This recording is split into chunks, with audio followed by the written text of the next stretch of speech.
Yan, another vlog. Another magandang umaga sa lahat. Ako po yung mag-aalmusal ngayon dito sa lamisa. Pahinga muna ako sa kanin na brown rice. Ito naman ang aking aalmusalin. Guys, ayan po. Saging na sabang nilaga. Yan po ang inaalmusal ko. Kainin ko po ito ngayon. Makadalawa ako nito, busog na ako.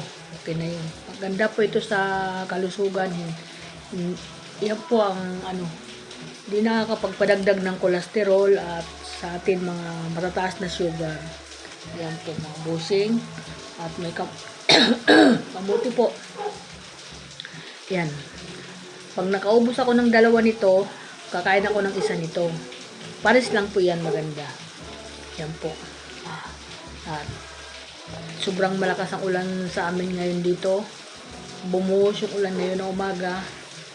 Kaya hindi ako makalabas ng bahay. Hindi ako makapagbukas ng tindahan ko.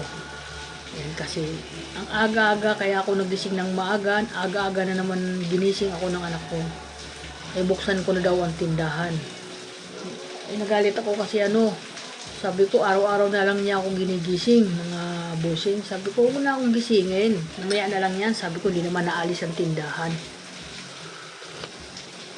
Yan po. Masarap yung kape na yung walang asukal.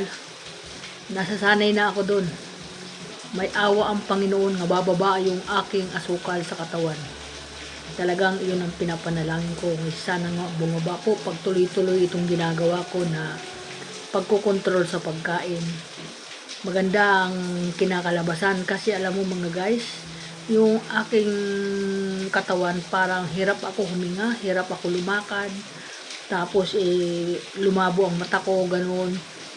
Sa ngayon po medyo gumiginhawa ng maganda. Yung nawala na ng konti yung paghingal ko, paghapo, ganun.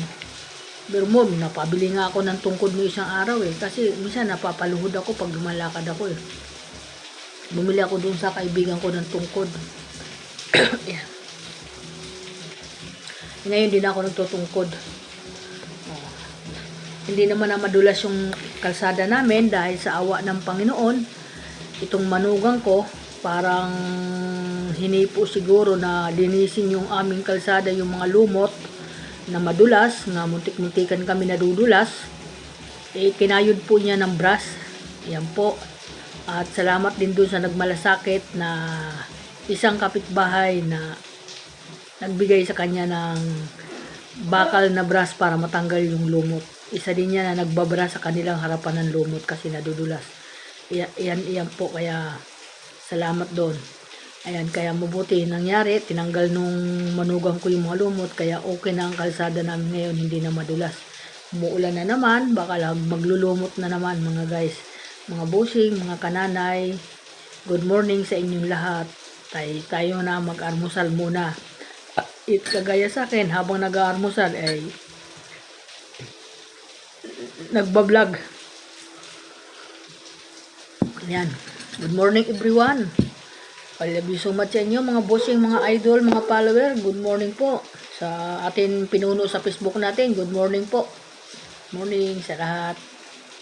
Yan, okay po. Maraming salamat. Bye-bye.